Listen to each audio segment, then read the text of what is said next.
Hello students, once again very warm welcome to my channel. Today we will discuss about the fibers, which is an important topic for junior level to secondary level and many competition exams like CTET, TET. So first of all, fibers. What are fibers? Actually fibers are long fine continuous threads or filaments are obtained from plants and animals. There are two types of fibers, animal fibres and plant fibres. तो आप देख सकते हैं यहाँ पे दो प्रकार के जो हैं मेनली फाइबर हैं, एनिमल और प्लांट फाइबर। और फाइबर हम किसे कहते हैं, एक तरह का क्या होता है कि जो लॉन्ग फाइन एक तरह से धागा कह सकते हैं या फिलामेंट कह सकते हैं, जो ऑब्टेंड होता है, जो मिलता है हमें किसी भी प्लांट से या एनिमल से। Animal fibres are obtained from two sources, और जो एनिमल फाइबर है वो दो सोर्सेज से हमें प्राप्त होता है, सिल्क एंड वूल। ठीक है, सिल्क से और वूल से। सिल्क की अगर बात करें, silk come from silkworm and wool is obtained from sheep, goat and yak. Hence silk is wool, silk and wool are animal fibres. ठीक है, अब एनिमल फाइबर जो है दो सोर्स से मिलते हैं हमें, एक तो सिल्क से और वूल से। और सिल्क कहाँ से मिलता है हमें, सिल्क वॉर्म से। ठीक है, यही छोटी छोटी चीज़ें होती हैं जो आप लोगों को ध्यान में रखनी होती हैं। वूल मिलता है हमें सीप, कोट और याक से। ठीक है, इसलिए जो है सिल्क और वूल क्या है, एनिमल फाइबर है, क्योंकि हमें एनिमल से मिलते हैं। The hairs of camel, llama and alpaca are also process to yield wool. ठीक है, जो ये इनके जो हेयर्स हैं वो भी हमें वूल बनाने में सहायता कर सकते हैं, तो एक तरह से ये भी यूज किया जाता है, यानी कैमल से भी हमें वूल मिलता है। इन इंडिया मोस्टली सीप आर रियर्ड फॉर गेटिंग वूल। आपने देखा होगा पहाड़ी इलाकों में मेनली जो भेड़ है उससे ऊन निकाला जाता है। ठीक है, मेनली अगर हम बात करें पहाड़ी क्षेत्रों की। फिर आता है sheep hair. Sheep hair is sheared off from the body, scoured, sorted, dried, dyed, spun and woven to yield wool. ठीक है, जैसे जो शीप हेयर हैं, ठीक है, अगर हम पेड़ की बाल कहें और बॉडी से निकाले जाते हैं उनको, ठीक है, स्कॉट किया जाता है, सॉर्टेड किया जाता है, ड्राई किया जाता है, इतनी सारी चीज़ें की जाती हैं, और ये बनाने के लिए वूल बनाने के लिए। Silkworm are caterpillars of silk moth. ठीक है, सिल्क वॉर्म क्या है कि मेनली एक कैटरपिलर लार्वा जो स्टेज होती है इसकी, सिल्क मॉथ की, उसी से फिर जो है आपका सिल्क प्रोड्यूस होता है। During their life cycle the worms spin cocoons of silk fibre. इनमें क्या होता है, सिल्क वॉर्म क्या करता है अपनी लाइफ साइकिल में, वॉर्म्स जो होते हैं उसके वो कोकून बनाता है सिल्क फाइबर के रूप में। Silk fibre are made of a protein, और सिल्क फाइबर किससे बना होता है, एक प्रकार के प्रोटीन से बना होता है। Silk fibre from cocoon are separated out and related and reeled into silk threads. फिर क्या करा जाता है, सिल्क फाइबर जो है कोकून से उसको अलग कर दिया जाता है और उनको सिल्क थ्रेड में कन्वर्ट किया जाता है। Weavers weave silk threads to silk cloth. फिर जो जुलाई होते हैं, मेनली आपने देखा भी होगा, अगर किसी ने प्रोसेस देखी हो तो वो वीवर्स क्या करते हैं, वो फिर इस सिल्क थ्रेड को सिल्क के कपड़े में कन्वर्ट कर देते हैं।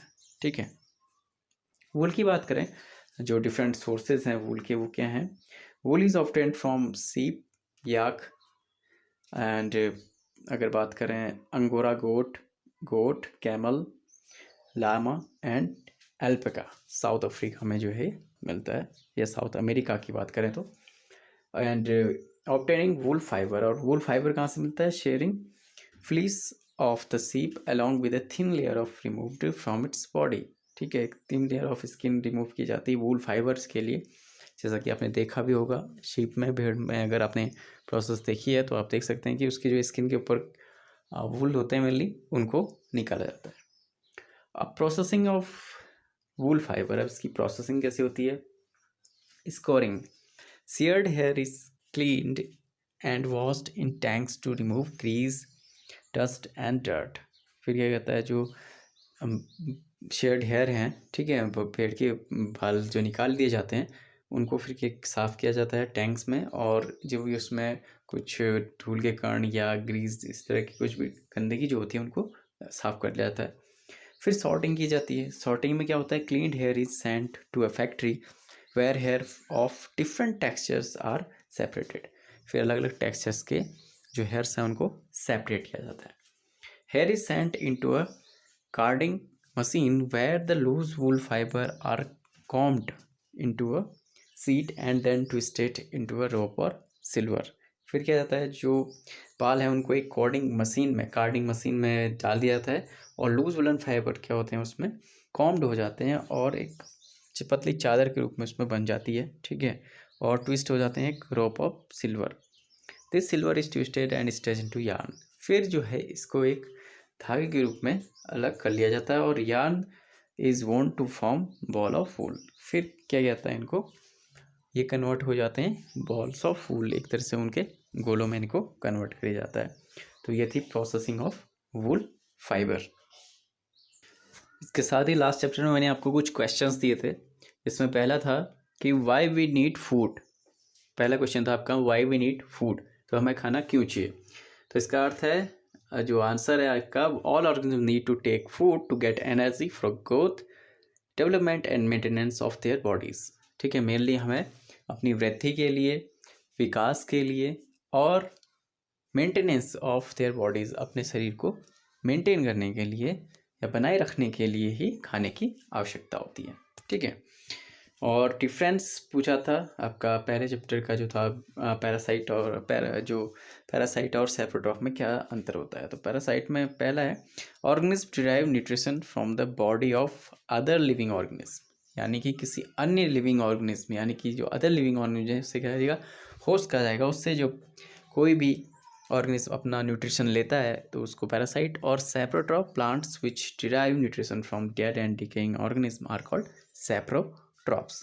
ठीक है, और इनके एग्जांपल देख लीजिए, कसकुटा जो है पैरासाइट का एग्जांपल, और मशरूम क्या है, सेप्रोट्रॉफ का एग्जांपल था। ठीक है, इसी तरह से आप किस तरह से पता लगाएंगे कि एक स्टार्च जो है वो बनता है प्लांट में आकार फोटोसिंथेसिस की प्रोसेस के बाद। ठीक है, तो इसमें आप देखिए, अगर आप एग्जांपल समझेंगे तो फिगर के माध्यम से ज़्यादा समझेंगे कि आप क्या करेंगे, एक प्लांट को लेंगे, ठीक है, और उसकी एक लीफ को जो है एक ब्लैक पेपर स्ट्रिप से कवर कर लेंगे। ठीक है, फिर उसको कुछ दिन जो है अंधेरे कमरे में रख लेंगे। उसके बाद आप उसको बाहर धूप में रखेंगे, ठीक है, 2-3 दिन के बाद, और फिर से उसको अंदर रखेंगे, और फिर देखेंगे कि जो स्टार्च का टेस्ट के लिए आपने उसमें जो है आयोडीन की ड्रॉप्स डालनी होंगी, ठीक है, लीफ में। तो वहाँ पे आप देखेंगे कि जो एरिया है वो लीफ अफेक्टेड विद आयोडीन, यानी कि जहाँ पे आयोडीन पड़ेगा, स्टार्च जहाँ पे होगा वहाँ पे क्या होगा, आयोडीन के उससे ब्लू कलर आ जाएगा। ठीक है, जैसे यहाँ देख पा रहे हैं आप। तो इससे मतलब पता चलता है कि स्टार्च यहाँ प्रेजेंट है, और लेकिन अगर जहाँ पर हमने कवर किया हुआ था वहाँ पे स्टार्च नहीं है। ठीक है, तो सिंपली यही स्टेप्स यहाँ पे बताए गए हैं। ठीक है, so first of all you have to take a potted plant with variegated leaves, for example money plant or crotons. Keep the plant in a dark room for 3 days so that all the starch gets used up. Now select a leaf, cover its portion with a black strip paper and keep the plant in sunlight for about 6 hours. Plug the leaf from the plant, make the uncovered area in it and trace them on a sheet of paper. Dip the leaf in boiling water for a few minutes. After this, immerse it in a beaker containing alcohol. Carefully place the beaker in a water bath and heat till the alcohol begins to boil. Okay. Carefully place the beaker in a water bath and heat till alcohol begins to boil. Now dip the leaf in a dilute solution of iodine for a few minutes. Take out the leaf and rinse off the iodine solution. You observe that the presence of starch in various areas of leaf which was uncovered. ठीक है, तो इस तरह से आपने leaf को कुछ देर तक अल्कोहल में भी जो है उबालना है। ठीक है, ये स्टेप था इसमें ऐड करना।